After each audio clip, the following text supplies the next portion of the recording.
నకరికల్ మండలంలోని గుండ్లపల్లి గ్రామంలో ఏరువాక కేంద్రం పల్నాడు జిల్లా శాస్త్రవేత్తలు డాక్టర్ శ్రీ పివి సత్యగోపాల్, సమన్వయకర్త డాక్టర్ ఎం నగేష్ మరియు సహాయ వ్యవసాయ సంచాలకులు పిడుగురాళ్ల బత్తుల శ్రీకృష్ణదేవరాయలు, మండల వ్యవసాయ అధికారి కె దేవదాసు వరి పంట పొలాలను పరిశీలించారు. ఈ పరిశీలనలో ఏరువాక కేంద్రం పల్నాడు జిల్లా సమన్వయకర్త నగేష్ మాట్లాడుతూ, ప్రస్తుతం వరి చిరుపొట్ట దశలో ఉంది.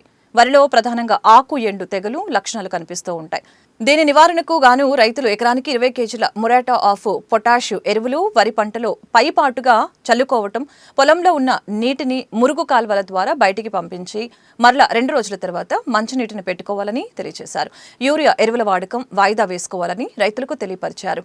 మొదట్లో కాపర్ హైడ్రాక్సైడ్ 53.8 W/W 400 గ్రాములు ప్లస్ ప్లాంటోమైసిన్ 200 గ్రాములు 200 లీటర్ల నీటిలో కలిపి 1 ఎకరా వరి పంటపై పిచికారీ చేయాలని రైతులకు తెలియపరిచారు. అలాగనే వరిలో ఆకు చుట్టు పురుగు కనిపిస్తుంది. దీని నివారణకు గాను కాపర్ ఆక్సీ క్లోరైడ్ ఎకరాకు 400 గ్రాములను లేదా క్లోరాంతర నీల్ ఫ్లోర్ 60 ml లేదా ఇండాక్స్ కార్బు 150 ml ని 200 ml నీటిలో కలిపి వరి పంటపై పిచికారీ చేయాలని రైతులకు తెలియపరిచారు. కార్యక్రమంలో గ్రామ వ్యవసాయ సహాయకులు యు ప్రియదర్శిని, సువిల, గ్రామ రైతులు పాల్గొన్నారు.